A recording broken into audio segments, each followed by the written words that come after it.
మహాగణాధిపతే నమః. శ్రీ గురుభ్యో నమః. శ్రీమాత్రే నమః. వెల్కమ్ టు ఎడ్ భక్తి ఛానల్.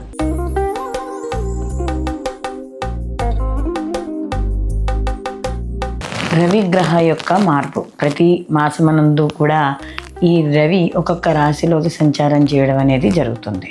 అలాగే ఈ మాసంలో కూడా రవి మనకి ఇదైతే డిసెంబర్ 16వ తారీఖున ధనుసు రాశిలోకి ప్రవేశించడం అనేది జరుగుతుంది. అయితే ఈ ధనురాశిలోకి ప్రవేశించడం ద్వారా మనకి సంక్రమణం మనకి మొదలవుతుంది. అయితే ఈ యొక్క ధనుర్మాసం అని కూడా మనం చెప్తాం కదా, అలా అయితే రవి మనకి చూసుకున్నప్పుడు ఆత్మకారకుడు, తండ్రి, అలాగే రాజకీయము, ప్రభుత్వ రంగ ఉద్యోగాలు, ప్రభుత్వ రంగ సంస్థలు, అలాగే శక్తికి, శౌర్యానికి, వీటికి అన్నిటికీ కూడా ఈయనకి మనం కారకత్వాలుగా చెప్పడం అనేది జరుగుతుంది.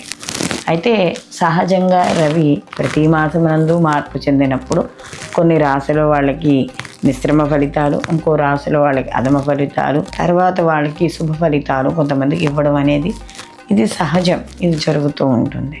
అయితే ఈ మాసంలో ఈ యొక్క రవి యొక్క గ్రహ మార్పు ధనుసు రాశిలోకి సంచారం చేయడం వల్ల ఈ యొక్క ద్వాదశ రాశుల వారికి ఎటువంటి ఫలితాలు ఉండబోతున్నాయి, అసలు ఈ రవి గ్రహం యొక్క అనుగ్రహం పొందడానికి వీళ్ళు ఎటువంటి పరిహారాలు చేసుకోవాలి అనేది మనకి ఈ విషయాన్ని ఇప్పుడు మనం వీడియోలో తెలుసుకుందాం. మేషరాశి వారికి చూసుకున్నప్పుడు మనకి ఈ యొక్క రవి ఈ రాశి నుండి 9వ స్థానంలో, అంటే 8 నుంచి 9వ స్థానంలోకి ఈయన మార్పు చెందడం అనేది జరుగుతుంది. ఈ మాసం అంతా కూడా అంటే ఈ యొక్క మనకి ఈ డిసెంబర్ 16 నుండి మనకి ఈ మాసం ఒక మాసం అంతా కూడా ఈయన ఈ యొక్క రాశిలో సంచారం చేయడం అనేది జరుగుతుంది. 9వ స్థానము అనేది భాగ్యస్థానంగా చెప్తాం. ఈ భాగ్యస్థానంలో ఎప్పుడైతే ఈ యొక్క రవి సంచారం చేస్తాడంటే మనకు పూర్వపుణ్యస్థానము, ఈ స్థానాల్లో పాపగ్రహాలు ఎప్పుడైతే సంచారం చేస్తున్నాయో శుభ ఫలితాలు ఇవ్వడం అనేది కొద్దిగా తక్కువగా ఉంటుంది. కాబట్టి సహజంగా 9వ స్థానంలో ఎప్పుడైతే చేస్తున్నారో కొంచెం తన యొక్క దగ్గర వారి నుండి కానీ, లేదా ఇష్టపడిన వాళ్ళ దగ్గర నుండి కానీ, లేదా ఎక్కువ క్లోజ్గా ఉండి అప్పటి వరకు ఉన్న వాళ్ళ నుండి చిన్న చిన్న డిస్టర్బెన్సెస్ రావడం, లేదా కొంత దూరం గడపడం, లేదా ఏదైనా ఒక ముఖ్యమైన పనుల మీద కానీ, లేకపోతే ఏదో ఒక ఆఫీస్ పనుల మీద ఏదో రకంగా కొద్దిగా దూరంగా, అంటే ఉన్న చోట నుండి దూరంగా వాళ్ళకి దూరంగా వెళ్ళడం, ఇలాంటివి కనపడుతూ ఉంటాయి.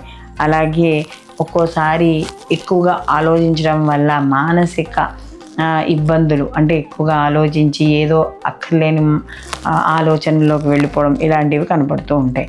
అలాగే మీరు చేసే పనుల్లో చిన్న చిన్న తప్పులు కానీ, లేదా ఏదైనా ఒకటి అనుకుంటే ఒకటి అనుకోవడం వల్ల కానీ మీరు మాట పట్టింపులకు పోవడం, కొంత శత్రువుల్ని పెంచుకోవడం, కొంత అపకీర్తి, అంటే అప్పటివరకు ఏదైనా గౌరవంగా ఉన్నవాళ్ళు, గౌరవంగా మాట్లాడిన వాళ్ళు కూడా ఏదో కొంచెం ఆచితూచి కాకుండా ఇష్టం వచ్చినట్టు మాట్లాడడం, చిన్న చిన్న కలహాలు, అనవసరమైన ఖర్చులు, లేదా అనవసరమైన వ్యయము, లేదా సంపాదనకి మించి ఖర్చులు ఎక్కువగా ఉండడం, అనుకోని చిన్న చిన్న సమస్యలు రావడం, అందులో 9వ స్థానంలో కాబట్టి కొంచెం ఏదైనా పెట్టుబడులు పెట్టేటప్పుడు కానీ, లేకపోతే ఏదైనా ఒక ఆర్థికపరమైన వ్యవహారాల్లో కానీ, లేదా ఏదైనా మనం ఒక లాభం వస్తుందని కూడా కానీ, ఇలాంటివి ఏమనుకున్నా కూడా అక్కడ ఇబ్బంది పడడం అనేది జరుగుతుంది. కాబట్టి అలాంటివి కాస్త ఎక్కువగా వీళ్ళకి కనబడుతూ ఉంటాయి. అలాగే ఇక్కడ దీంతో పాటుగా ఒక్కోసారి ఒంటరిగానే ఉంటున్నామనే ఒక ఆలోచన రావడం, ఇలాంటివి కూడా కాస్త బాధాకరాన్ని చేస్తాయి. కాబట్టి ఈ మనోవిచారము ఎక్కువగా ఉన్న అనారోగ్య సమస్యలు కూడా వస్తాయి. కాబట్టి ఈ మనోధైర్యం అనేది ఈ మాసంలో ఈ మేషరాశి వాళ్ళు తెచ్చుకోవాలి.